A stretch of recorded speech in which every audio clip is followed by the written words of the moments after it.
Hello and welcome to part 2 of our questions and answers video, and this is the answers section. So of course we're trying to maintain social distancing as best as possible. We've got Jamie here, we've got Malcolm here, yes, Malcolm is back for all those that are asking, and myself, for which I apologise. So what we're going to do is go through the questions one by one and answer them. So let's crack on straight away. Crimson Nautilus asks, hi, what's the most enjoyable project and specific video you've made so far? Malcolm, let's start with you. Yeah, I saw that question and I thought, I've got no idea. I know what mine is, of what we've done. I was going to do the Sunties. Right, yeah. Nice bike, nice ride, nice area. Yeah. It was a nice day. A nice trip down to Kent. That was a nice trip, however for me that was a bit of a letdown because I hadn't yet done my test. So you couldn't ride them? So I couldn't ride them, but Yeah. it was the winner that day. still a nice trip. Yeah, I think, I agree actually, that's probably one of the best ones. Yeah, that's definitely the best day, even though it wasn't exactly a project. It wasn't exactly a project, No, but... it wasn't just riding the bikes, it was the scenery, it was a fantastic place down in Kent. Fantastic place to film. Around by Dover Castle, Yeah. beautiful area, great roads. Yeah, I really did enjoy that. I think, yeah, you're right, that's probably the best one. Yeah. Okay. Project-wise, I think my favourite project is the 400. Yeah, It to turned me, out so nice. episode 1, I think, because it was the excitement of... Yeah. Ooh. No, the Well, episode well, where it the finally reveal. fired.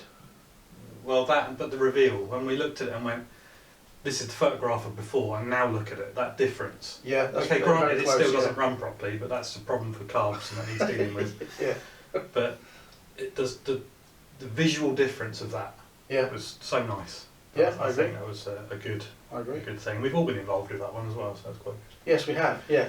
Jamie, more recently so, and still struggling with the carbs, aren't we? I think it's going to need a new set of carbs, possibly. Well, it's got new floats in it, got new jets in it. We just gave up in the end. Too many projects. Pretty much had everything in there, hasn't it? Come The on, chances later. there's a timing issue with it. We set a time, aren't they? I mean, like the timing chain. Possibly. There's no noise or anything. The only one thing that concerns us is that on one of the cylinders the compression was a little lower than the others, wasn't it, if you remember? Yeah. As in, Yeah, they were well, all there- like 170 odd, and there was the one that There was 130 two or 170, something, one wasn't 150, one 130. it? Yeah. Yeah. It is a bit lower. So there's a big difference. You And just that was got a touch one of oil cylinder. into the cylinder. Try and regain it. Yeah. Maybe look at that next. Who knows? Too Okay. many projects. Yeah. Next question. There's no such thing as too many projects as a shelf there. Look. Yeah. Very true. This question is from Tony Mayer. Thank you, Tony. I've just bought a V-Strom 250. What's your favourite 250cc? And if money was not an object, which would be your all-time favourite bike that you would buy and keep? Oh, Keep that's a safe, big lads. one, isn't Thank it? you. Jamie, you go first with that one. Well, for an all-time bike, Well, first of all, your favourite 250. my favourite 250. I know what you're going to say. It's probably going to be the best. I know it sounds funny because we sell them, but that Bullet 250. I like the look of it. Yeah. I like the sound of it. It read okay. It's not a sports bike like I like, but however, it was a nice all-round bike, and I love the sound. The sound is more than anything for me, to be honest. It sounded nice. So that's 250. Even though I do have a higher Sun GD 250, so I'm a little bit biased towards that, but I do prefer the Bullet. Malcolm? I'm a bit out there actually. The ETZ, MZ ETZ 250 or the Well, I was 251. Really? Yeah. Yeah, I like those. I like the ETZs. I had a 125. My friend had a 125, which I rode a lot, Okay. and that was a nice bike. So I think the 250 version that'd be awesome as well. I think I love that Bullet. It's brilliant. I love the way it sounds, I love the way it looks. But, and I know I'm going against myself here because I don't really like two-strokes, but I really do like the sound and the look of the RD 250. Yeah. I mean, if it was any 250, like if we're talking old stuff as well, then it's got to be an RGB, an RS, a KR1S for me, just because sports bike and speed. Right. Yeah, and that's what I like. So. See, I don't really go for that sports bike look. I like the sort of cafe street kind of look rather than sports bike. Yeah, I mean they're not obviously as quick as the big bikes and stuff, but they're fast. And the good thing is you enjoy riding them because you're just wringing the nets off them all the time. So it's fun to ride. Yeah. So, all-time bike, Mal. Anything at all. Money no object, all-time bike. Oh, I don't know. Do yours and come back to me. I'll have a little think. Okay, it's no contest. What for you? MV Augusta F4000R Senna. In carbon. You always pick something that you've never ridden. It'll probably ride like a bag of nails. Don't get me wrong, it looks lovely. it's mostly about the looks. yeah, they look awesome, and I love that quad I was exhaust. going to strip the exhaust. It's always the exhaust. I know. I've never ridden one, and I would love to ride one. I've heard they're horrible to ride, and they're uncomfortable. I get that, but I just love the looks. Of bikes I've ridden, I have to say, I love my Triumph. Yeah, I mean, your Triumph is a nice all-round bike. I love the Triumphs, don't get me wrong. Yeah. You know, that triple engine is just smooth and torquey all the way through, and it's lovely to ride. Yeah. Makes it nice to ride, easy to ride. It's an all-rounder. It's comfortable. It's sporty when you want it to be. Okay, it's not a road racer. Having said that, I am also a fan of a nice V-twin. And again, it goes against me, but I do like the SV1000. Yeah. But I also like the Firestorm. Again, nice V-twin. But money no object, it's got to be an MV. Yeah. I do like the MV. So even though obviously a lot of the modern bikes I do like, they're probably a lot quicker, handle nice, better brakes. But I've got a soft spot for SP1s. I always have done. Ever since I've done a few hundred miles testing them, and I really enjoyed it. Even though they're not the most powerful, they're only 130 brake at the time. You know, my fire blade that I've got is 150 brakes. They're not the most powerful, they're a bit heavier, but it was just so nice to ride. You know, gunning it. Even with no budget limit. Well, they're getting pretty expensive now. I don't know. Yeah, if I wanted something in the garage, then it'd probably be something like an RC30 or something, or an RVF 750. Okay, what would be interesting is if you could put in your comment section below what your favourite bikes are, money no object. What would you go for? What are them big BMW touring type things? GS. Yeah, the big ones, like the big like 1200 or whatever it is. Not the off-roady ones, but the RTs or whatever they're called, the ones with the fair ends on. Yeah, big yeah. Oh, I see. All right, yeah. The one we got off with here one day. RT1200. RT1200. A modern version of that, because I like the BMWs. Well, they're doing a modern version, don't they? Yeah. They are big and. I don't know what they are, or how heavy. much they are. I've not really looked into it, but I do quite like the big BMWs. Okay. So I'll probably go for something like that. All right. Next question. We miss Malcolm. Hello. That's one. That's the answer to that one, yeah. Not really a question, but thank you. That was Steve Gaza Gascoigne. I bet it isn't. Mind you, he probably is Gascoigne. Yeah, but his face is Gaza. Foosball, wasn't he? He's a foosball guy, Gascoigne. Didn't he cry in a football game or something? Is that the one? Yeah, and then he put on a bit of weight and cried a bit more, Yeah. and then he went a bit nuts and shaved his head. Oh, I don't know. I think, Don't yeah. do foosball. I think he's probably sitting at home waiting for the pubs to open still. Crying. Anyway. Okay, next question. And I hope I pronounce this right. I do apologise if I don't. Juvenia Morst. I hope I get that right. Okay, your question is, "Hi mate, greetings." No, I'm not going to do it. No, don't do Greetings from Scotland. I've been following this channel for a year, and I would say you guys made amazing videos. Thank you. I get two questions for you. Well, I have two questions for you. Could you see the improvement in terms of building qualities of Chinese bikes over the years? How and what have they been changed? What they should achieve to improve in the future? We'll come back to the second question in a minute. So basically, Chinese bikes, have they improved? What's improved, and will they improve more? Yeah, I read this question the other day when it went on there, and I thought, yeah, straight away you can go straight to Euro 4 and the fuel injection problems. Well, it's not. I'll tell you what it is. I mean, it's the definition of what is a Chinese bike these days. Everything. It's just a bike, Pretty much.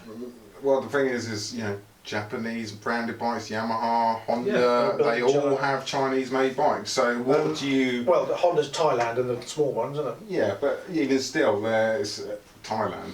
It's hardly Even 10 KTM. tiers up from China, is it? No, I mean, people are all of these cheaper bikes all get sort of bunched into being Chinese bikes, don't Yeah. they do, that's the thing. And as soon as it goes wrong, it's because it's a Chinese bike. Like Yeah. Japanese bikes never have gone wrong. KTM, they a massive company.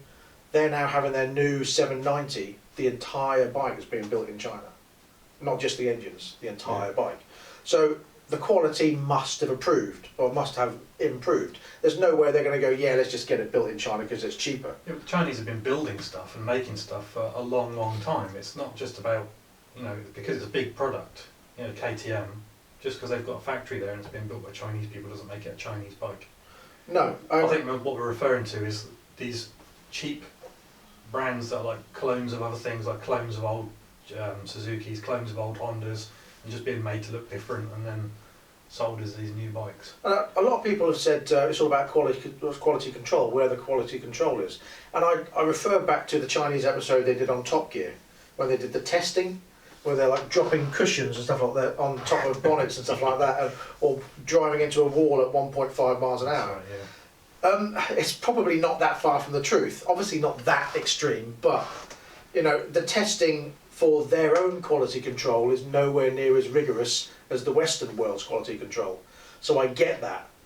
But China has evolved and they've learned that to break into the Western market, they can't just knock out any old crap and expect it to be fine. So they have to improve their quality control, and they really are. You know, they're building factories just for developing one line of bike. I imagine a lot of the importers are saying it needs to be better if we're going to sell it as well. Yeah. So Yeah. there's that as well. Well, I mean, as you know, we've got our own bike in development. It's an electric bike.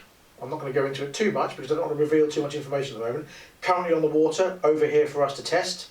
But it's not a scooter, it's an actual bike, and it's electric. When that arrives, we will test it out, we will see what the controls are like, we will see what the running is like, see how reliable it is, what the components are like. And then we will tweak it to what we expect it should be for this country. So I'm yet to see, I'm excited to see. I'm looking forward to that. The company that we are dealing with are currently building bikes for mainstream Canada, so it's not like you know a two-bit company. So you know, we'll report more on that in a future video. Where do you think the future is for China? I think improvements that they've made is overall quality, as we've talked about. I think things that can be improved is overall quality. Yeah. Because there's still things that fail that really shouldn't.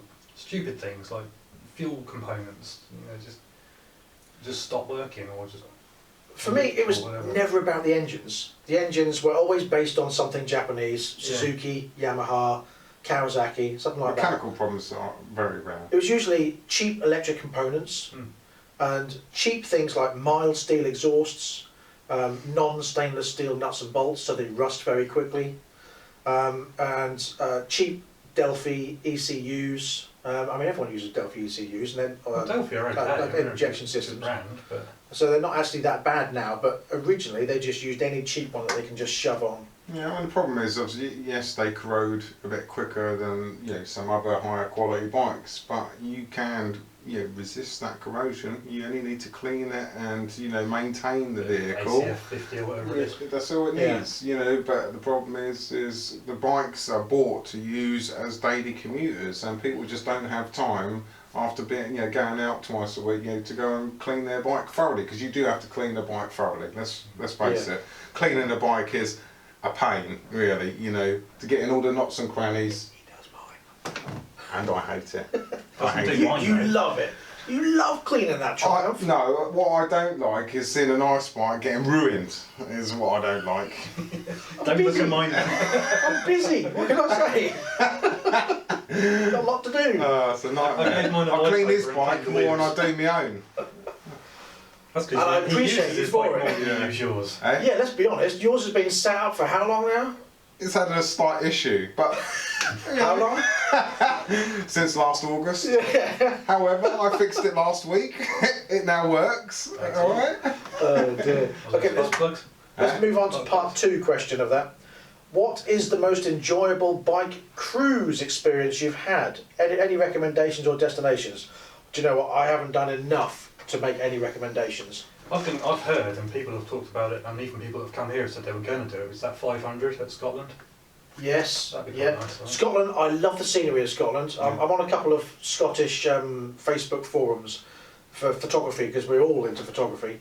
And I absolutely love some of the scenery that they do. I'd love to take the bike up there and get some photos done. Yeah, it's a shame we haven't been out, to be honest, anywhere. Yeah, I've got two young, teenagers now as such nearly.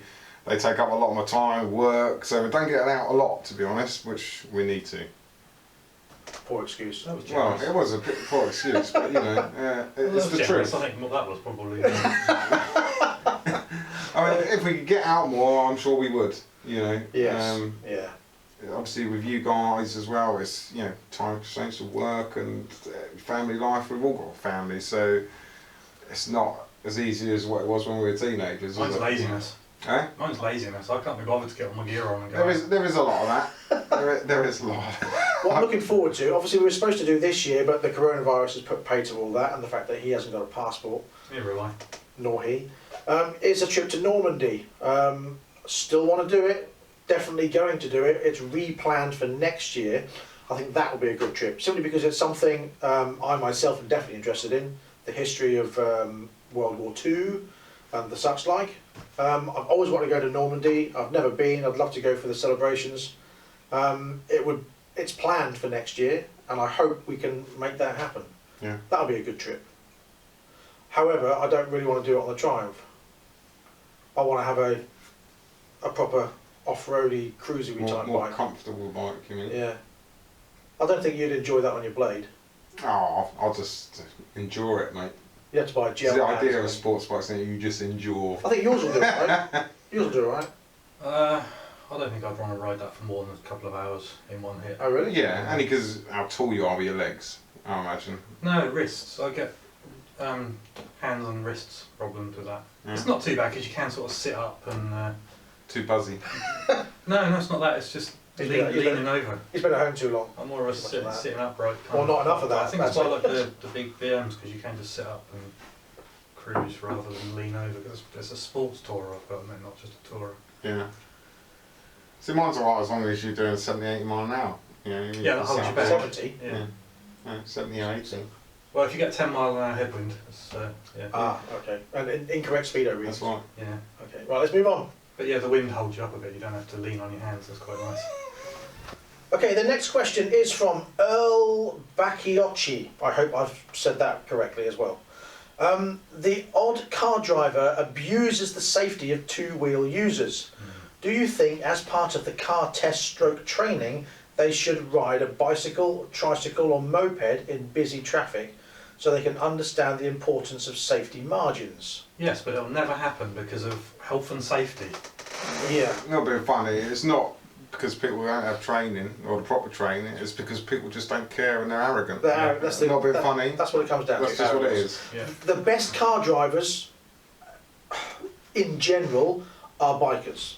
You know, you just Because they're aware of the safety issues. They are, they're more polite, especially when it comes to and bikers that have been through the ranks. So started off on a 50, gone to a 125, progressed up to a big bike, because they know the dangers of.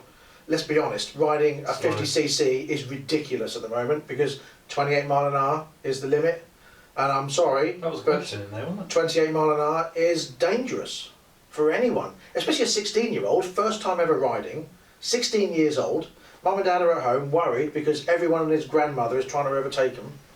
It's a ridiculous speed. and some of them, the 28, 30 mile an hour isn't so bad, it's just how slow they get there. Yeah, you put away out of a junction and to get to 30 mile an hour it takes like 40 seconds, 40 seconds to get up to 30 mile an hour. People are going to be So we need, on your case. we need Yeah. 100s or 125s or something limited to 30 now Wow. rather than 50s. You just need to get up to speed fairly quick, up to 30 mile an hour. If it Yeah. takes a minute to get up to there, you're just holding up all the traffic all the time, isn't it? And people, Well, I mean, I'm not against making them do 40 miles an hour, because part of it is learning responsibility as a rider to do 30 in a 30. It's not my bike does 40, therefore I must do 40. I mean, let's be honest, our bikes do 160, 180 mile an hour. So, but we don't go around doing 180 mile an hour because it will. But you know what I mean? I rode here at 60 today. On 70 mile an hour road, I did 60. Oh, I'm glad you put that bit in, because there's lots of 30s on the way. But I was going to add something before that. It was about these 50s. Is where I live, there are no motorbike shops. I have to use either a 60 mile an hour single carriageway, which is dangerous, even in a car, Or a 70 mile an hour dual or a 70 carriageway. mile an hour dual carriageway to get to any bike shops if I wanted servicing or anything. Yeah. So to do 30 on either of those roads would be horrendous. Yeah. So yeah, 40 would be okay. Going back to the question, do you believe then that people should be made to ride a bike or a moped before they do as part of their car training? I don't think it would really have a huge No, benefit. I don't think it's. No, I agree. I think it's just about educating people not to be arrogant pricks, to be honest. Yeah, Just common courtesy. Just More common patience. courtesy. Yeah. You know. Patience, courtesy, and Yeah. you're still going to get Now there. people going 2 lanes and now it's merging into one. They're fighting for a place. You can't go nowhere because 6 foot in front is another car. So you can only make 6 foot. Yeah. What's the point in getting into an argument over 6 foot, mate? Yeah. Yeah. And that's just the way it is, unfortunately. But you just ignore it, carry on, go on with your thing, have a little grumble to yourself, and that's about it. Well, I mean, in car driving in general, I've noticed when I started driving in 1991, it was a lot nicer to drive. You can guarantee, you sit at a junction, maybe 3 cars would go past before someone would flash and let you out. Yeah. Now, I've sat at junctions for 40, 50 cars and no one lets you out. You have to stick your nose out and just keep It's going because until everyone's- someone gives. I've even had where I've stuck my nose out. After a while, I got so fed up that I've been sitting there so long, I've stuck my nose out, and people are just driving round you. Yeah. And you think, really? Am I that much of an inconvenience? How much time for would it 8 take? seconds? Exactly. How much time to just slow down, give someone a little flash or a wave, out they come. Yeah. You're not going to affect the schedule of your day for that. No. Even if you did it for 10 cars on the way to work. it wouldn't affect Maybe you. they should put that in the training. Yeah. You know, courtesy, common courtesy Absolutely. as a driver. That's what they should put in. Yeah. There should be a module. I mean, let's be honest. In today's let's all hug each other and be lovely and fluffy, Yeah. I'm surprised they haven't put it in. Yeah, and they need it in there, don't they? Yeah. But back to the question, no, I don't think it'd be a benefit, but they do need to do something about it. I agree. I agree. Okay, next question. This one's directed at me. This is from the King of the World. That's apt. It's not directed at you, it's from someone to someone who thinks he's the king of the world. Question: why does Mark have so many daily drivers? I'm just going to correct you there. They're riders. You can't ride 5 bikes at once. No, It's one for every day of the week. exactly. It's a different. It depends what mood I'm in. I've got the Cafe-ish Racer 125. I just want to get to work, pootle about. I've got the Triumph if I just want to get to work and pootle about, but want to do it via somewhere else a bit quicker.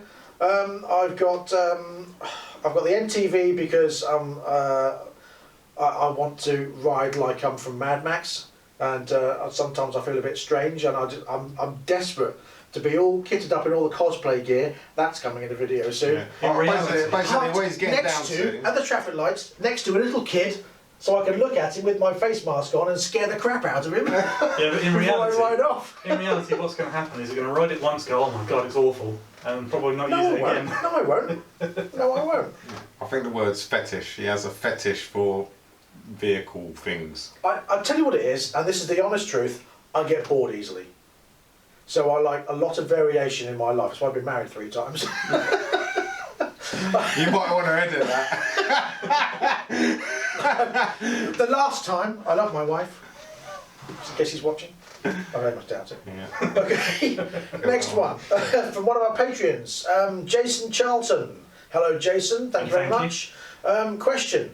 How did you and Malcolm meet stroke get started? I'll let you take that one. How did we meet? I was relatively sad and liked playing computer games. And he was relatively Which means sad. liked. Alright, I like computer games. And he was relatively sad and ran a computer game shop. He was a manager. And that's where we met. And I don't know actually how the conversation came round to cars, but at the time I had a Mark II Granada and he had a Mark III Cortina. And a Mark II Granada. Not then you didn't. I had the grey one. No, No, you I didn't. just got rid of the blue one. Yeah, you had Yeah. the orange Cortina and you had the Volvo. when I met Oh, that's you. right, the 850. The 850 with a chain holding the back box on. That was cool. It was hardcore. Yeah.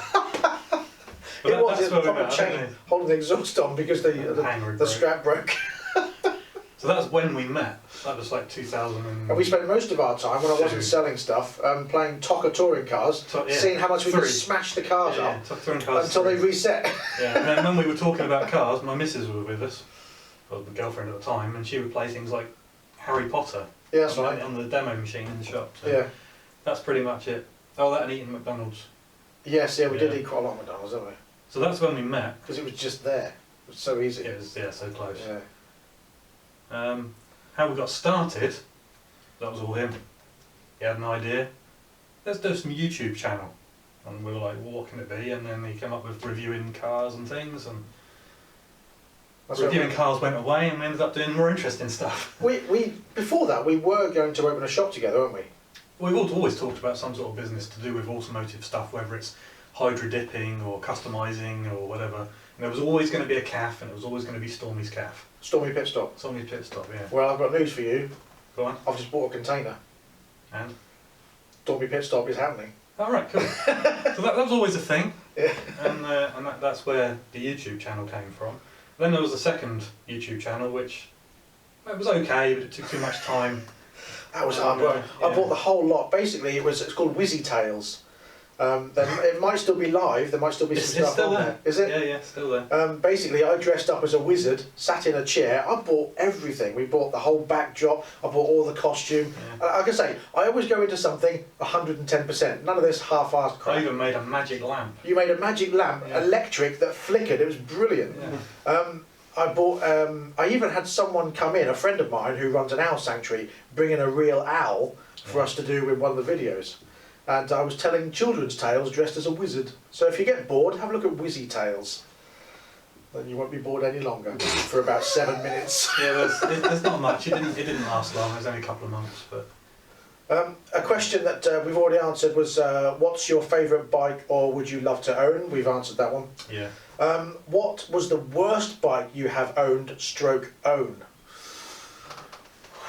My worst bike? Yeah. Oh, now you're talking. Well, it depends on which state I actually bought it in.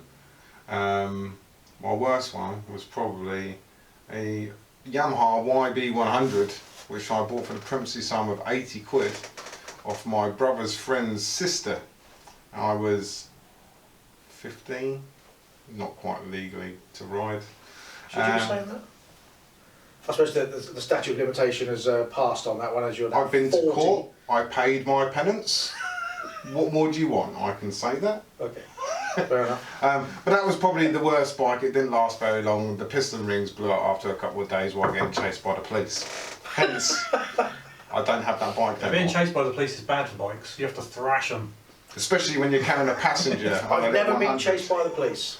Neither have I, actually. No? I've been stopped many times, but not actually chased. If you would like Because some I'm not paper stupid, reports, I'll I can send you a copy. So, worst bike you've ever owned? Probably the Cicada. I knew you were going to say that. Although, to be fair, it still works, even though it leaks oil and stuff. Right. Potentially, I could probably, I'd have to put a new back wheel on it, but it could be MOT'd and used. I Okay. wouldn't, but I could. For me, the worst bike I've ever owned is the best bike I've ever owned.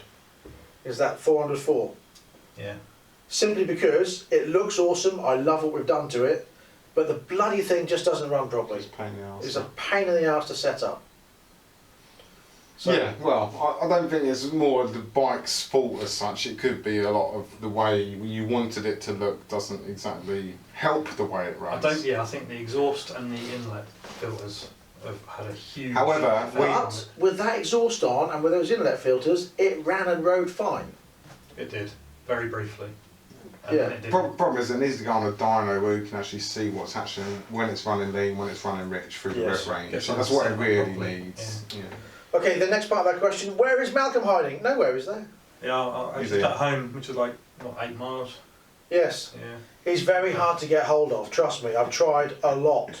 My phone lives on silent, I don't take it off silent ever. And to track him down and to get him to commit to doing something on a certain day, honestly, it's like trying to get a meeting with Donald Trump. Well, what time was we supposed to meet today? 10 o'clock. 10 o'clock, What yeah. time did Malcolm get here today? 1:30. I told you I did 60 coming in. I was in Where no did you go hurry. first, though? No, I came straight here. But Well, how fast would you normally go to get here on time then? 63. Oh, 70, obviously. Okay, and the last bit. What happened to the mug you was gonna send? See, I told you that question was in there somewhere. Yeah, sorry. I did promise all my patrons that I would send out a mug just because, and I have ordered them. They're on their way. I'm just waiting for them to arrive. They're actually in the same box as the bike that's coming. So, however long it takes for the bike to arrive, I might have to abandon that and just get some locally instead. So I do apologise. They are on their way. I haven't forgotten. It's just the coronavirus. That's what it is. I'm still waiting for mine. Yeah, it's after one you of are these. a mug, we are now.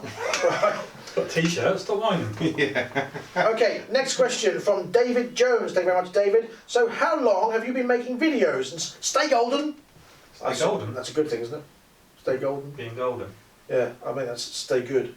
Is that a Cockney thing? Does a Cockney thing? It's golden.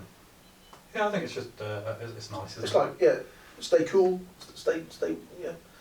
We're from Norfolk. We don't understand I'm not such from Norfolk. terminology. Neither is he. I'm from Norfolk. I don't understand it. You don't even know what it means. Where are you from? Well, sorry, it's technically. Sorry, and you're from Hertfordshire. Essex. Hertfordshire. You sound like you're from Essex. Essex. Just above London. Okay, so how long have you been making videos? About 3.5 years. July 2015 we started. Did we? I thought it was 16. July 2016 we started. Yes. I don't know, you'd have to look at the about page on the... It was definitely July something. The 2nd? I think it was 16. July the 2nd? It's 4 years. Or the 16th of July, maybe something like that. 2016. The No, first video we ever 16th did. July, that's my birthday, and that's the first time you've ever remembered it. To be fair, I thought that was when we started the channel, but there you go. We did my Mustang that I had at the time versus Jason's yeah. ST2. The video filming quality was ridiculous. I'll tell you what, that I was felt a like I'd been rubbish. to the Jazz Hands School of Acting. It was a rubbish video, but still quite worth watching because there was burnouts and donuts. I and know, yes. flooring and a little drag race and stuff. We had an old airstrip that was kind of disused. So Yeah. just go back to our very first video, and that's it. You should watch that. It's rubbish, but worth watching. Absolutely, yeah. The sound's not very good either. And it was a what they called GoPro with no handle. I was just holding it like that, and I'm just shaking constantly because I can't hold it steady. The worst part is when you're looking at the engine bay and it's like, there's some headers in there somewhere. They look nice, apparently. Yeah, that was terrible. But we had no kit. It was just a GoPro that you happened to have. I didn't even have anything to hold the GoPro with. It was basically a camera. Yeah, just a GoPro on the fingers. That was it. It was, yeah, nothing else. Oh dear. Okay, next Jason one. was so wooden in that, wasn't he? He was, yeah. And I was trying to sort of goad him into. I Yeah. was being overexcited, which is something I do sometimes. Yeah. Yeah, so, never mind. We evolved. So next question from Dave James. Thank you very much. Your question is, what made you buy A&R? Well, I have to say, firstly, it's no longer A&R. In fact, it's never A and R, was it? It was AR. Yeah. Which stood for Adrian Road, which was where the first bike shop 37 years ago was built. The previous owners had it 35 years, and when we were doing reviewing and the videos, I came down here and spoke to them about doing bike reviews because we were just cars before that, weren't we? And they let us do the bike reviews, and we were doing that for a while. We couldn't really we were quite restricted, so we couldn't take the bikes out on the road or anything like that. So it was only sort of yard stuff we could do. Well, we had one opportunity, didn't we, for that? That was the AJS bikes. Yes. And they put us on insurance for doing that particular That's right, one. yeah, because what I was saying to him, look, people want proper reviews, and we can't do that if it's just around the yard. I think AJS actually sent got us a that request. bike. They did. Yeah, specifically. The problem with the Chinese bikes is they don't have demo bikes. Sure, yeah. So we were doing reviews there, and I asked the owner then about sponsorship, and he said, well, we're actually looking at selling up. But don't tell the staff, I think was what he said. Yeah, but don't tell them. Yeah, so at the time I'd come back from China, we had money put aside to buy another house, and Malcolm and I spoke about doing it. I went and spoke to my wife about it and said, you know that money we've got put aside for buying a house, how about we don't? I've got an idea. I wasn't enjoying my job at the time. I was working as a psychological assistant with adults with mental health problems and drug and alcohol problems. I wasn't getting out of it what I was when I was working with children. It just wasn't as rewarding. I was getting fed up. I didn't want to do it anymore, and this seemed like the ideal opportunity. So I bought the place, and never looked back since. I love bikes, I love cars, and it was, the opportunity to run my own business without having to worry about getting to a job on time in the morning because other people get here first, which was that was a good thing. Although I'm never late, I don't have to be here at 8:30 in the morning, which is nice. He's never late, he just don't tell you when he's going to come, so you can just turn up when he wants. I do. And that was always the time it was planned. Exactly. I was never late. Exactly that. So yeah, that's how that came about. I hope that's answered your question. Next question from Kevin Murtar. If you had to have one 50cc bike or scooter for the next 10 years, what would it be? That's Jamie? easy. That's easy. All right, Malcolm. I wouldn't have a 50cc bike for the next 10 years because they're slow. What if you were forced to? But if I had to, I'd go for the Bullet Heritage 50 Okay. because it's a little monkey bike and it's awesome. I like it. Okay. But that's the only one I'd choose. All right. Jamie? Yeah, scooter Aprilia SR 50. Why? Just because they're a pretty little looking thing, even though it's 15 years old, the style of it, still a pretty looking thing, I think, out of the 50s. Really? For a scooter. We're not talking about a scooter here. No, I think that Motorini Misano looks nicer than that. It's got like the Ducati front end. It's got a Ducati front end, but the colours make it look a bit... What, green, white and red? It's Italian. Yeah. It looks like a stick of chewing gum. See any Italians around? No? Says he who wants an Aprilia SR50. Yeah? You just said it's Italian flags. That was always... Yeah, it looks Italian. The one he's talking about is Italian. So less reliable then. No, but the Aprilia SR is a nice little bike, and we were dealers for many years, and they're good little bikes. Okay. So.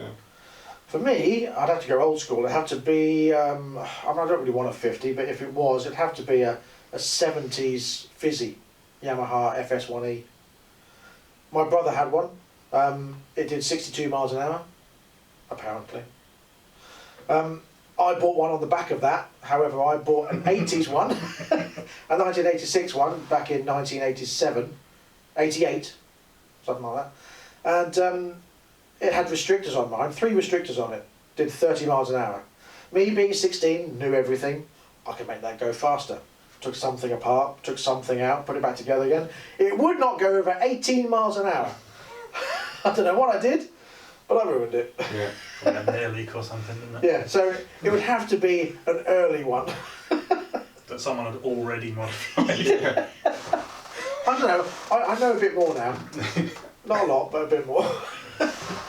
Okay, so next question. So an answer to that question is we wouldn't, none of us. No, if we were forced to, then that's the Yeah. answers. Next question from Curly. Thank you very much, Curly. He's a regular. What motorcycle did you pass your test on, and what was your first motorcycle? I passed my test on a Honda C70 Step Through. It was the bike I used and passed my test with just as the 2-part was about to be administered. It went on for years. Okay, so Jamie, what bike did you pass your test on? Well, so my first CVT was on a Yamaha SR125 Custom, Okay. which was lovely. What year was that? They rode really nice. Well, with the bike, What year did you do it? I don't know, when I was 16, 17. 20 something years ago. Yeah. Okay. So 87ish, 97ish, something like Right, okay. that. My actual full bike test, I done it on a Honda Hornet 600. Oh, okay. Yeah. Oh, That was lovely, yeah, especially coming off a NSR 125 and getting to ride that. right. Very lovely. And your first bike? Oh, that was a Suzuki A100, which was 21 years old at the time. I had it, and that was great. You'd go along and the foot pegs would just fall off. And that one's not your worst bike? And at that time, I didn't realise about premix systems. Yeah, I was only like 14. I didn't realise about premix. Sorry, you what? 14. And I was just putting petrol in it. Petrol. I'm surprised it lasted 3 days before it seized. I think the question is, what was your first bike after you passed your test? Oh. First bike after I passed the test, a full test, or well, if it was the CBT, I had the NSR. Right. After my full bike test, I bought a CBR 600. Okay. Mark. My first, the CVT bike, this is brilliant, was the MT-07. MT-07, yeah, I remember that.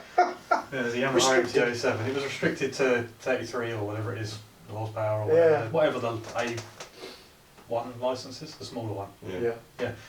And then I did my, well, and then obviously the CVT bike was the Tsukida, just cheap. Right. Modified it for the channel, well not for the channel, it was for fun, but we did the channel with it.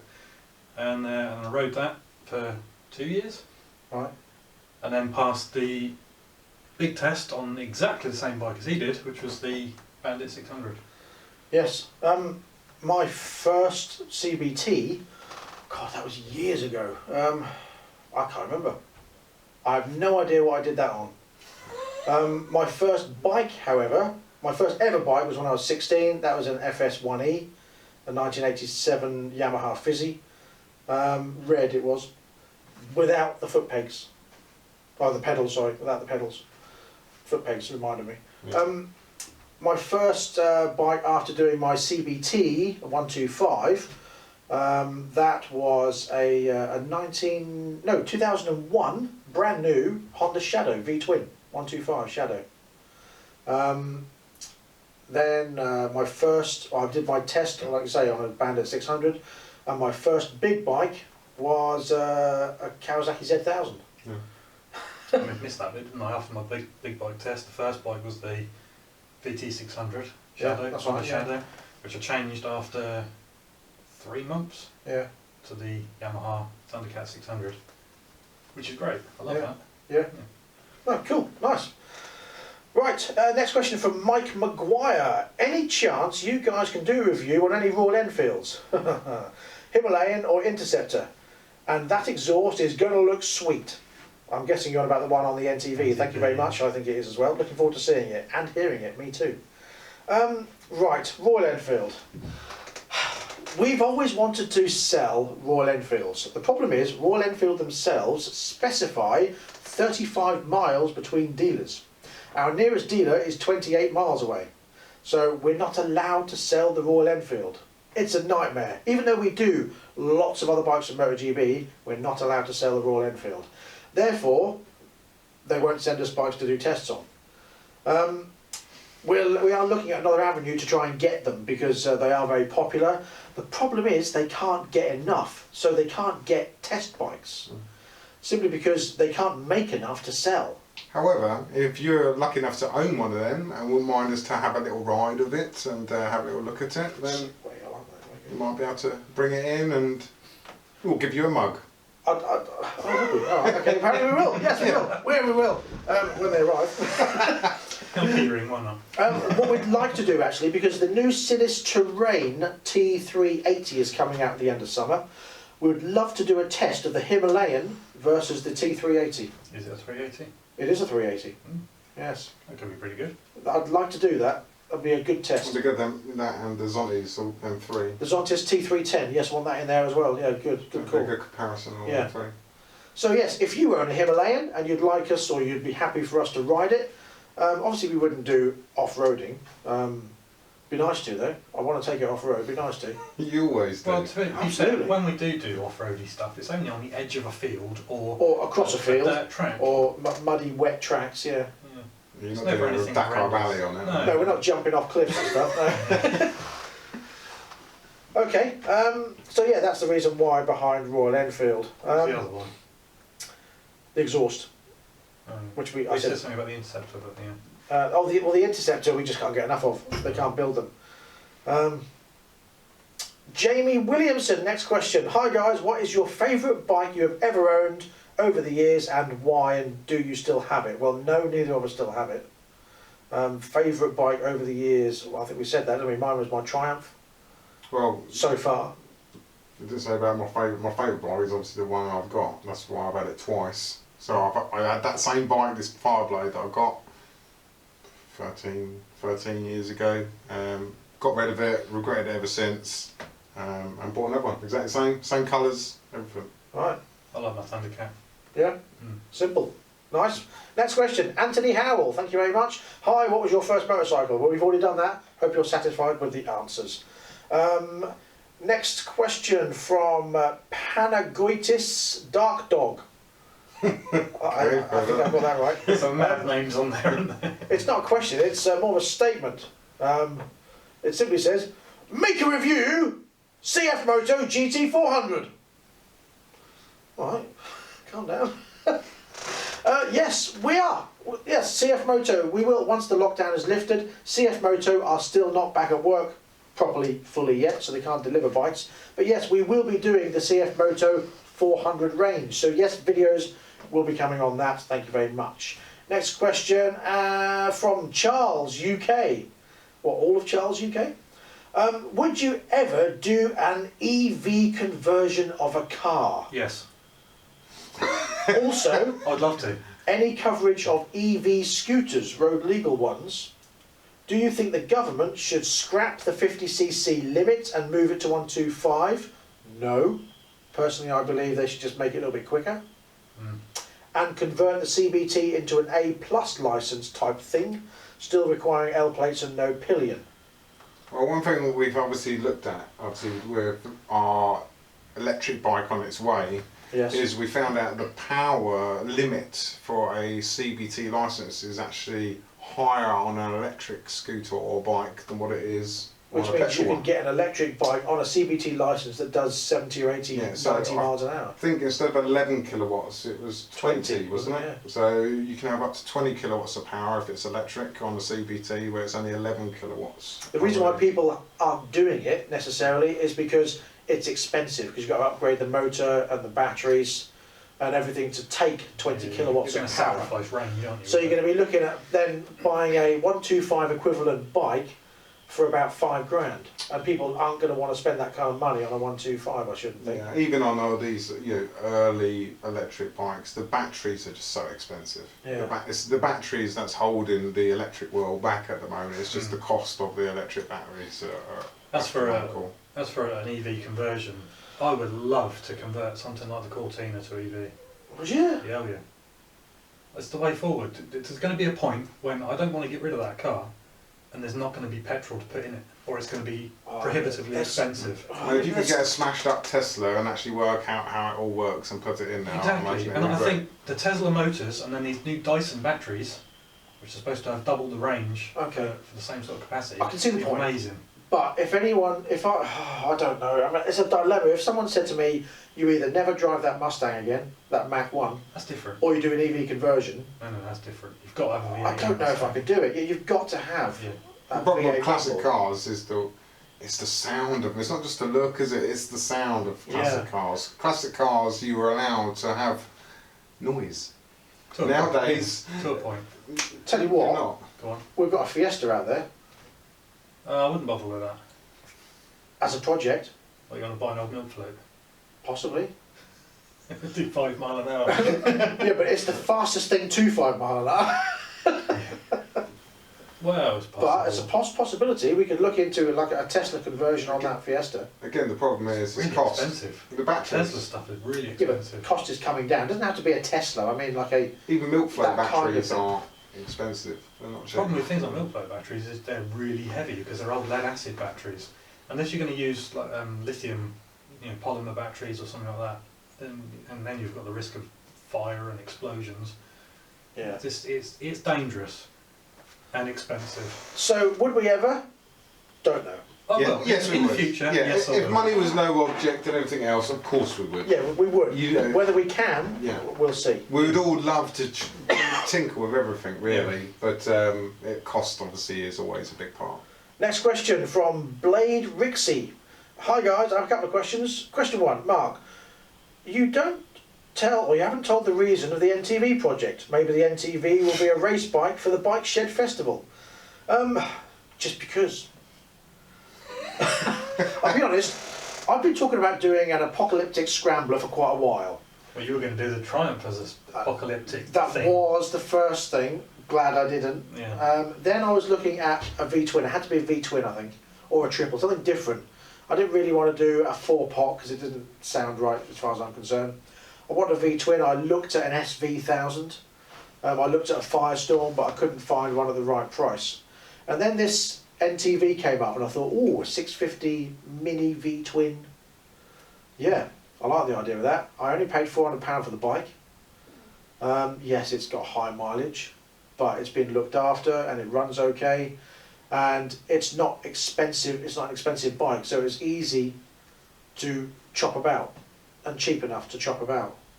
Do they have the same sort of following as things like the 400 where people were moaning because we weren't keeping it original? Possibly. I think any bike that is not mainstream has some kind of following. Yeah. So I'm always going to annoy someone. But let's be honest, I do that anyway, so I'm not really that bothered. Well, at the end of the day, if you buy something, at that point it's your custodian to it, it's yours. If you want to do something and add to it, it's your choice. As long as it's done quite well. And let's be honest, I'm an amateur. It's just got to be safe. And I'm doing, you know, Jamie's helping out quite a bit because when it comes to the technology side of it, it's, you know, it's beyond me and I don't want to, I'm learning, but I don't want to make it look completely stupid and muck up things that should be safe. But when it comes to experimenting, I'm up for that. I'm all for experimenting. That's why I gave it a go with raising the seat. Okay, my welding's not brilliant, but You'll get there. It's the only way you learn. You know, you can read as many books you like, but practical learning is far better. To be fair, right, you did some welding, it wasn't great. You spoke to me on the phone, I explained to you how them settings worked, and after that phone call, your welding was a lot better. Yeah. So you're picking it up, it works. Yeah. So. Question 2, although you do say I've got a couple of questions and there's 3. We'll let you off that. The giveaway bike project stopped because nowadays Malcolm is not nearby? Oh, I'm nearby, I'm just with COVID Lazy. and everything, not over here. I was lazy. And that. I'm lazy, very lazy. Yeah. I'll more than happily just get up in the morning, it's about 9:30, go downstairs and watch, I don't know, I watched Breaking Bad the other day, the whole lot. Back to back. Since starting this 2.5 channel, days. my biggest bugbear stroke task, the hardest task I've had, is motivating him. Writing scripts, a doddle. I'm stubborn as well. Research, yes he is. Research, a doddle. Setting things up, making phone calls, getting things organised, easy. Motivating him, no, not easy. It's like trying to get a child to get dressed for school in the morning. Yeah, it is, right, yeah. And you can guarantee, when he's just about to leave, he needs a shit. Yeah. I'm going to go out the door now, I need the toilet.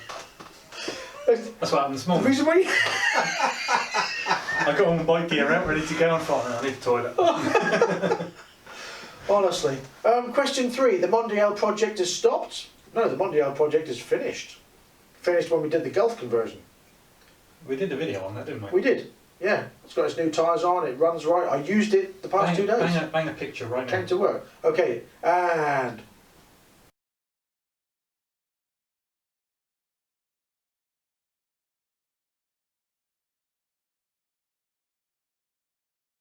There you go. Okay. Done. Okay, next question from the 1200 Sportster. Out of the Mutt Mongrel, AJS or Bullet 125 trail bike, which is the best value? Well, I've never ridden a Mutt Mongrel. They look like every other style of bike, like the Bullet Blue Rock or anything like that, but they just look a lot more expensive. Are they more expensive? They are more expensive. Right, so About price- $3.5 grand, but they do put on like their own stainless steel exhaust and stuff like that, like Yeah. Herald do. So yeah, out of those I would probably go, regardless of whatever the question was, I would go for the Bullet. For me, it's a multi-part thing. Bullet because of the looks. AJS because that AJS Scrambler I think is just very well built. I like that bike. I like the size of the tank. I like it's hard. I don't know. I don't think I could choose. The AJS Scrambler rides nice for me. It does. It The does AJS ride Scrambler really does ride well. Yeah. However, that Bullet would be great if you only use it off road. Yeah, the AJS rides like a normal road bike. You don't notice the knobbly tyres as much. And you can take it off road. I mean, I did most of the riding on that standing up, on that AJS Scrambler, and it's just very well balanced. However, you can do the same on the Hero. It's easy to ride standing up. It's no good for going fast. It's no good for going fast round corners in the wet. Or in a straight line. because it It just doesn't go fast. That- It's not a fast No, it's not bike. quick. It's not quick, but you don't sell it as a quick bike. No. For an all-rounder, the AJS Scrambler for me. Agreed. Okay, next one. E-Concept Home. How is your business doing during the lockdown? Thank you very much for asking that. Well, we were closed with all staff furloughed for 3 weeks. Minimum is 3 weeks. And then gradually we opened up. We tried to stay open for emergency repairs and stuff like that. Just couldn't justify it. There just wasn't enough business, and obviously I've still got all the same outgoings, still the same staff costs. Just couldn't justify staying open. Of course, it's hit everybody. It's a bad thing. It's never a good thing. We had Brexit to deal with. We had a fantastic February, and then March hit, and we had the coronavirus lockdown. We were set up for a very good year this year. We had lots planned. We had lots to do. We had the Normandy trip going on. We wanted to do meets down here, and it's all just gone. So it's okay. We're still here. That's all I can say. Other than that, we're just making the best of a crap situation, to be honest. Yeah, yeah. Well, I say we're lucky, as in they've started to allow you to go out now on your motorbike. So that's obviously picked up business a little bit more recently. One thing I've never done is wallowed in, oh, woe is me. I've never been that kind of person. I've always tried to see the positive of everything. I'll give you that. Even You're in always looking on the positive side, always optimistic about things. You have to I'll be, give you that. otherwise it's very easy to go, oh my God, it's so depressing, I've got this to do, got that to do, but it doesn't solve anything, because nothing changes. Yes, okay, you can get your feelings out, but it doesn't change anything. You know, you can be depressed about it, and nothing will make any difference. In fact, it'll just make it worse, because you're not dealing with anything, because you're too busy being depressed about it. I do try my best. Yeah, you do, but quite often I come up with optimistic ideas and you go, yeah, but... I'm the same, because we're realists. Yeah, but then that just pisses on my fire. And I'm going, yeah, but it's a good idea and it could work. Yeah, but have you thought about... No, because then I won't do it if I think about that. Exactly, realist. But yeah, I think that's the key. Just remain positive, get through it. Otherwise, the end of the world is nigh. Yeah. Something I will add, because you said about being able to go out on your bike again. If you do go out on your bike, don't ride like a bloody idiot, because you don't want to end up in a hospital that's full of COVID people. Simple as. Very true. Ride sensible. Yeah. And we can all enjoy a ride without going nuts, let's face it. And if we start ruining it, they're just going to stop people from going back out again, and none of us will be able to enjoy a ride. The other thing I've noticed is I watch some of these YouTube channels where they show lots of dash cam footage and stuff, Right. which are ever so funny. I quite enjoy them. But you see people that see something happening, I'm talking about bikers in specifically, and rather than slow down and let the person do what they're doing, they deliberately get on the clutch, pin the throttle and swerve around them. Just go... No, just slow down, let them out. Jesus. Honestly. We just lost half our subscribers, thanks for that, Mark. Well, it's one of those things, isn't it? You can see something happening in front of you, just let it happen and let it be gone by the time you get there. Don't speed up and go, oh, that's my right of way. I'll be honest, I've never once gone, No, I haven't. I hate people never. that do it. I can't stand it. When I was a teenager, yes. It's when we went down to Southend and the Kawasaki Z1000 crew went past. It was just constant. They're not doing it to... they're using that as a horn. No, I know, but I don't like that flat out sound. Right. It doesn't do it for me. It does it for a lot of people, I get it, but it just doesn't do it for me. I'm always worried if I do that. Oh, have I just broken something? Is something going to break? There's a lot of these videos you see people and they've got these big old race bikes and stuff, and they're like, what's all that about? It's like someone making music or something. They're inflamed. What I hate the most setting fire to their stuff. is people that sit at traffic lights on a 125 or a 50, or they're riding down the road, putting the clutch in every now and then. They're doing like 40, 50 mile an hour, just and then carry on, and then just carry on. What is the point? Well, they sit at traffic lights, like they're trying to keep it going because they're worried that if it idles, it's going to cut out. that, I don't see the point of that. It's like me sitting in a car constantly at the traffic light, just rin, rin, rin, rin, rin. You just don't do it, do you? If it sounded really nice, you might do it, but No, they just not do. constantly. Not constantly. No, There not are constantly, occasions if you've but- got the exhaust and it's the right temperature and stuff, you can get it to go rum pop, and that's good. Oh yeah, yeah. I mean, doing it occasionally, But I a get little that. blip, not a massive. No, I mean quite often I'll sit at the traffic lights and I'll just boom every now and then, just boom. I mean, Every now and then. But it's people that do it while they're riding. I mean, you Why? could probably do that on your Triumph, but the only difference is on your Triumph, you just accelerate and roll off the throttle when it puts the bang. So Yeah. if you put it in that way, how often do you do that, Mark? Right, next question. That turned into a bit of a rant, didn't it? Next So, question. right safe, huh? It's from Senai Morel. Morel, I hope I got that correct. Top 5 CBT bikes of the last 10 years, used or new, with special regard to the price, performance in the city, stroke town, and fun. Now, let me get my head around that. Top 5 CBT bikes of the last 10 years.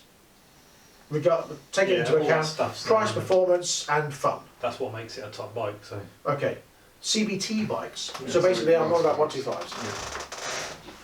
I quite like that Mondial. I think it looks superb. I don't like the Mondial, I don't like the seating position. Okay. Yeah, I mean, if you're talking about CVT bikes, you want a bike that's easy to ride. The AJS Tempest, Yeah. Scrambler road bike, it's just an easy to ride bike. It's low seat height, so everyone can use it, and it's comfortable. Yeah. I mean, you've got to think of the big ones as well. I mean, I like the idea of the Suzuki, what's the name, GSXR 125. It's an expensive bike. Again, it's because it's a sports bike though. It's not going to be comfortable. You know, that's why I said if you're talking about a but top we're taking CVT the things bike, about performance, price, and fun. Okay, price it fails on abysmally. Same as the Kawasaki Z1000, the Z125. over £4 grand. Yeah, the Kawasaki Z125, the big ones, the Z125, the GSXR 125, even the Honda, the Honda CB125, the new one, actually looks pretty good. It's a big bike, and it's got a 150 back tyre. It's a nice looking bike. My bugbear that was always with the CBR 125 was they had that little skinny 110 back tyre. Yeah. Repsol replica they did, looked nice, sounded okay, had a stupid little back tyre. They've adjusted that and gone above and beyond what most people do, which is a 130. Yeah, but does that make To a replacing 150. that tyre more expensive? Um, Let's Well, face it it, you does, go through but they're rear not a tyres lot. quicker than front tyres. yeah, but they're not a and lot. there's, Let's be honest, they're not a lot. No. But But, if you're putting um, maintenance costs into it, then having a bigger tyre is not going to be a great benefit, is it? I think the Honda CBR is probably a good choice. I'll tell you what else, the Hyosung Aquila 125 V twin. It's a 125, it's CBT, it doesn't sound like a 125, you've got that nice low rider feel, it's Yeah. smooth, it's comfortable. It lacks in performance, I think. You just got to rev it. Yeah, I don't know. Unfortunately, I don't know. we just had one that are all brand new, weren't they? Yeah, So- anything that's a 125 V twin is going to be low in power at the bottom end, isn't it? Yeah, Uh, those. Less Key- torque. The Keyway Superlight, that's a great little plodder. Yeah, and they go well as well. And Yeah. performance-wise, when you're talking about CVTs, anything that you can get a true 70 mile an hour out of, you're doing good. Yeah. That's why I like that No Mondial. 125, That Mondial it looks good. It's got the Piaggio engine, which is the liquid cooled engine, was the same as the Aprilia, the Derby. It's got 13.8 horsepower, or almost. I mean, full power now. Full power used to be 33 brake horsepower. Full power then was 15 brake horsepower. Now it's like 14.7 or whatever. But that you can do. I mean, when my son had it, he said he had 86 out of that. Yeah. I mean, that to me is That must a. have been downhill with the wind behind him. And Yeah. To be I was fair, gonna screw I'm it. 16 stone and I've had 77 out of it. yeah. You know, He's significantly smaller in frame than you. exactly. Yeah. On a private track, Oh yeah, absolutely. not on the road. Yeah, but anything you can get 70 got out of, cramping. a 1254 stroke, you're doing well, really, aren't you? Yeah, that's because you've been having to move rather than just sit at home playing Well, I video games. pulled my leg back like that and I got a cramp in the back of my thigh. So, anything else we put in the mix? What about scooters? I mean, there's quite a lot of nice scooters really for just general Super T. I quite like the build quality of the Sims myself for a scooter. Yeah.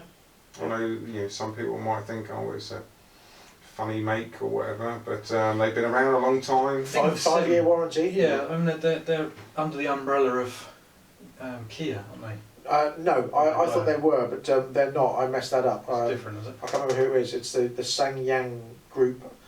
It's something else. I forget. I can't remember that offhand. One of them. But they've got a good warranty anyway. They have if they're 5-year prepared to warranty. offer a 5-year warranty on something, Exactly. then yeah. I mean that's only on things over 125. 3 years on a 3-year on a Yeah. 50. Yeah, that's still good. So 3 years on a 50, 5-year on a 125. If they're offering that, you can't really grumble at it. Nico Alex 1. It's a big scooter. It's got all that space in there. The big double seat. They're cheap. I mean, the Peugeot Pulsion is a nice looking bike. It's very similar to the Nico Alex 1, but a Peugeot. It's got lots of features on it and digital dash and all that, but the Nico's got the digital dash. The difference is the Peugeot Pulsion is like £4,800. The Nico's 2,300, slightly under. You get a lot of bike for your money. Yeah, I mean the Nico's nice for the money. Yeah. The only thing I would say about it, if I was to criticise it at all, compared to like a Sim branded one, is the plastics are a little bit less, I don't know, durable, I'd say, by the feel of them. Sim plastics are lovely, they're like Japanese plastics, Right, okay. Whereas, that kind of rubbery type. yeah, thing when going on. you tap them, it's got a nice dull sound. Yeah, You yeah. don't tap them and they rattle. Right, Type, yeah, yeah, that's I a get lightweight. It sounds like Yeah. kind of a nylon reinforced type material Yeah, rather it than feels just more an dense, ABS. sounds more dense rather than tinny. If Okay. that makes sense. Next question, let's move on. Terry Trooper 2. How is the bike sales going? I've got a 250 V-Strom downgraded from a CBF 600. Again, like we say, bike sales are what they are. We're still selling bikes, for essential workers only. People are buying bikes, they come in. I'm an essential worker, want a bike. Sold maybe 8 bikes in the past couple of weeks. So Yeah, the That's good thing alright. about obviously a lot of bikes we do sell is a lot of them are small capacity bikes and people use them for commuting. So Yeah. we're quite lucky in that way, as in these guys that only specialise in big bikes at the moment. they I must don't be know. struggling. Yeah, Yeah. yeah. A 250 down from a 600. I mean, you've got a 250 and a 1000cc. You have just as much fun on the 250, if not more. Yeah, yeah. You can sling it around, it's lightweight. Yeah, You just pin it, don't you? yeah. I enjoy riding it. Yeah. So yeah, I think it's a good choice. Next one To be from. fair though, Sorry. he can outride most of us on a 125, no matter what we're on. He can. On corners, yes. Yeah. On corners, because he has the confidence to get into a corner Go for it. and lay vertical. Well, it's, Mind you, you've got to lay vertical to scrub those tyres off on that Hyasun. yeah, I know. Yeah, Very dome tyres. really on that. tyre on it. It's terrible. Okay, next question from Stewie Ing. I-N-G. Sorry. Hi Mark, if you had to buy a daily commute on a 125, which one of these following bikes would you choose? Lexmoto Riot. I'll be honest, I don't know the bike very well. Benelli TNT, and why? Cheers guys, love the videos, and bring back Malcolm. He's back! Hello. Come back more. I wonder if you Google the Riot, is it a small bike like the TNT? That's very possible. Benelli TNT is fantastic. It is good. Very well built. Look at the front forks on that TNT in comparison to other bikes that are 125s. And it will do 70. Substantial. It'll do 70. Our MOT tester, Chris, he's got one. He does 70. He's done 72 on that. Yeah. Fantastic bike. Very well built. Very reliable. They sound good. They look good. Especially that new green one. The green one, I love the green. That Lexmoto Riot, if it's the one I'm thinking of, is basically the copy of the Sinis. Oh, okay, The yeah, Kuma, yeah. isn't it? They So just it's a little released. dinky thing then. Which is built to a budget. I think the Lexmoto version. Yeah, I mean, when we done our test, I mean, the engine performed quite well, if you remember, did, on the it did. Sinis. Yeah. And it looks fantastic. It I mean, felt a little triple bit more exhaust. sprightly, to be honest. Yeah, it looks like a triple exhaust, but it had a nasty little exhaust box thing in it. Well, let's be honest, so does the MV Augusta. If you take away that Yeah. cowl on the MV Augusta, it's just a box with 3 outlets. So the TNT is so well put together, everything looks so nice. The exhaust, the whole thing looks good. Yeah. So it's, I don't know. Yeah, because I prefer the looks of TNT, whereas you, as I remember, I prefer the looks of the Sinis. Well, I prefer the It's like looks of the you're riding. Sinis with the TNT headlight. Mm.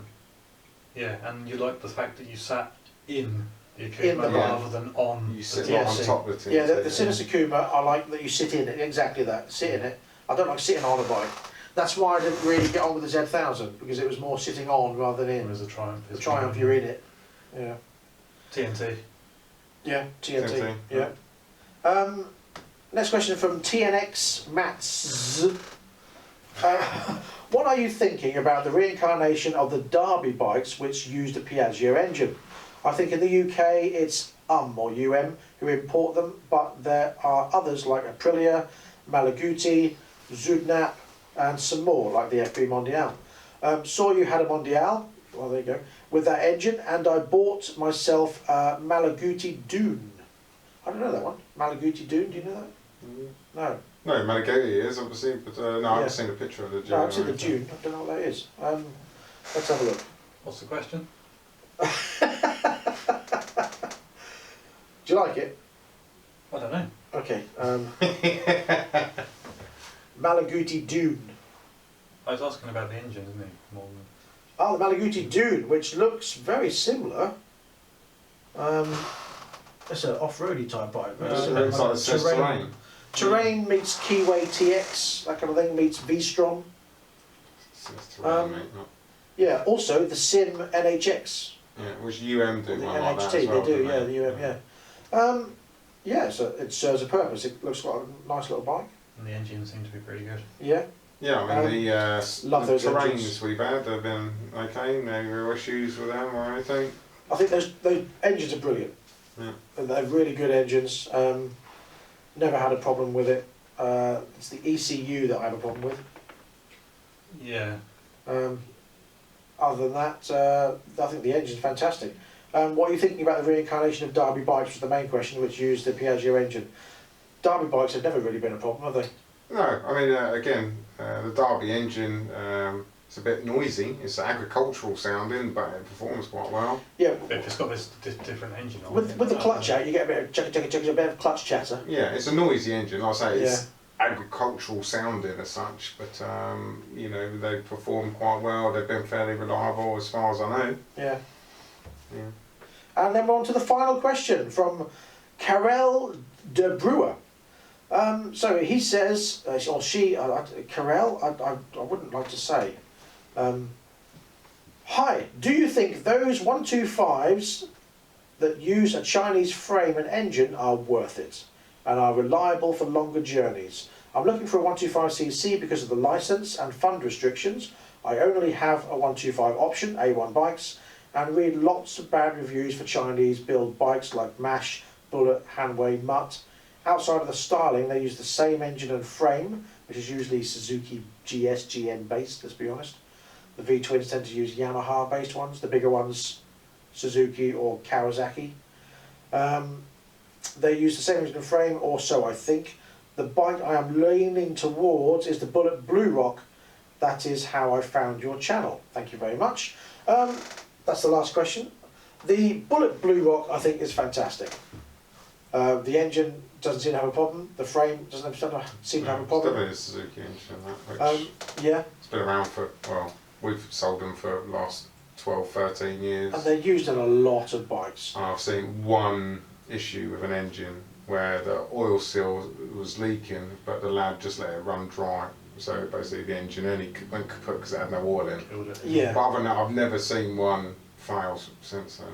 No, I mean, we've had quite a few, and I mean quite a few of Yamaha YZFs in, which are knackered, aren't they? The ones Yeah. that F125 seem to be absolute trash. They're They're always wrecked, aren't They're they? It's because wrecked, it's- abused. Yes, that's the word. Is a lot of the small capacity bikes are owned by youngsters and they do get abused. Yeah. The problem with Chinese bikes is that people buy them because they can't afford a Japanese bike, for instance, at another 1,500 quid on top. Yeah. So they buy a cheap bike, and the problem is they don't have the money to maintain it properly either. Or they don't look after it. That's right. I mean, we've had some bikes in. We've got a Bullet Blue Rock that's actually currently in right now for a service. It still looks brand new. They clean it, they look after it, they maintain it, they check the oil. It still looks brand new. It still runs perfect. We've had a Keyway Superlight in. We've had a few in, quite a lot of them in, to be honest. We had one in that was 4 or 5 years old for a service a couple of weeks ago, or a few weeks ago. It still looked new because the guy uses it to go to work, he cleans it, he checks it, he cleans all the chrome, it still looks brand new. It runs perfectly. It's all about how it's looked after. And you can get another one that's 6 months old, comes in, is covered in road salts and falling apart and don't run properly. Yeah, Yeah, well, because, yeah. I had one exactly that. GPR 125, a specific one young lad, you know, it was 6 months old and it had 1,100 quid's worth of repairs on it because Right. he just wrecked it, absolutely wrecked it, you know, just thrown it around, you know, binning it down the road, just didn't care, things hanging off, still riding it round, you know.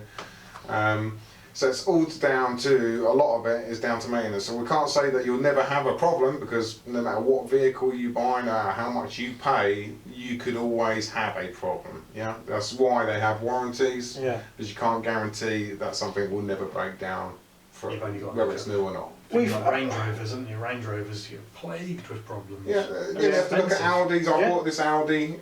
Amount of things, you know, just glitchy things and stuff, but it's the things that people get annoyed about. Well, I mean, you know. look at the Japanese-built Nissan Navara. Mm. You know, they were a great pickup, but they were prone to the chassis snapping in half at certain ages. So that's the D22 or the D40? Yeah. The D40 was sort of newer shape. The D22s had a problem with an oil seal on the oil pickup. That's right. And it would run the oil pressure down and it would destroy the bottom end for a conrod. That happened to my brother's one. Right. And But there's been so many where the bed problems. meets the cab, yeah, they the snap. chassis snaps. Yeah.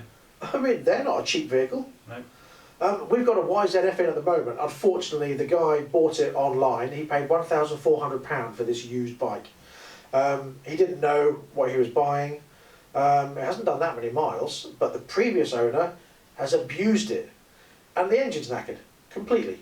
To put a new engine in that, you're talking over £2,000. By the time you've actually fitted the engine, £2,000 just for the engine. Yeah. That's a lot of money to spend on an engine, and he's now lost his money. We've scrapped the bike because it's just it's Uneconomical. not worth. Yeah, it's not worth repairing. So these Chinese bikes serve a purpose, and they work well as long as you look after them. There are certain things, and there's always going to be certain things that break down, but it's usually silly little things or electrical components that just need replacing. Quite often, these bikes come with a 2-year parts and labour warranty, so you haven't really got to worry about it. It just usually gets fixed. And the CVT actually only lasts a couple of years, or 3 years anyway. So 2 years, yeah. If you just use it for the period of your CVT. Yeah. The main thing is Test look them. after it. Yeah. You know, check your oil regularly, get your chain checked regularly, which is quite often people don't check the chain. They come in, the chains are flapping around Yeah. because they haven't been adjusted, and they wonder why the chain is stretched. And then of course you can't adjust it because you've got a ruined chain and a ruined sprocket. And Yeah, and then if you put a new chain on used sprockets, it'll just stretch again. It's so yeah. that's- Unfortunately, your motorbikes take a bit more maintenance from the user than what a car does. It's just Yes. so is that. Everything's open to the elements, everything's made thinner to make it lighter. It just needs general more maintenance. Yeah, I mean, I've got a Mini, well my wife's got a Mini, 5-door Mini, it's a 2017 car. We've only done about 5,000 or 6,000 miles in it, to be honest. First service is 20,000 miles. You can't check the oil because it's electronic, so there's no dipstick. So that point of view, yes, you pay quite a lot for those cars, but everything is pretty maintenance free. I would be servicing that once a year anyway, regardless. Because it's not just about how many miles it's done, it's how old the oil is. I get that. Yeah. I get that. I get that, but I think his cars is missing, so you never care. Modern synthetic oils do last longer than the old. It's mineral 3 stuff. years old now. It's still got the same oil in it. Yeah, It's only done about 6,000 miles. I would have serviced that one, yeah. Yeah, I know. But again, I mean to service that, it's not going to be cheap. I'm going to have to send it to Mini to do it. Yeah. It's the same with the Ranger. You know, that Ranger pickup I've got. To change the oil in that is an absolute nightmare. There's so many procedures you've got to do to change the oil, isn't there? We looked it up. Yeah. It's like you've got to make sure you've got that, stand on your leg for 20 minutes whilst holding that nut, and then get someone to put their hand up on one side. It's ridiculous. The procedure, no wonder they take it to main dealers. It's just like, I ain't touching that. Have you ever thought maybe that the procedure's been written to put people off, to make it go to a... Possibly. That's a conspiracy theory that we can't go down Yeah. right now. And that brings us to the end of this episode of Nights for the Masses. Thank you very much for joining us. Thank you for your questions. We hope we've answered them. We hope it's not too long. If it is, then you can always make a cup of tea halfway through and come back. We'll still be talking. We'll be back very soon with another video on the NTV. The exhaust is done. Other bits are happening. The mudguard's going on and all kinds of stuff like that. And hopefully we'll be back with some new bikes to review as well. If you've got anything else to add, then please do. Has anyone else got anything else to add? No, I'm good. Questions, I think, all right, don't we? Well, Thank you for coming in on your holiday, and thank you for coming in general. We will be back with more on the Bob build. That's coming very soon, and he's going to be doing something when he can be bothered on his Cortina. So until next time, please ride and drive carefully. Have fun. Yeah, have some fun. All right. But be safe. Yeah, that. Bye! Bye.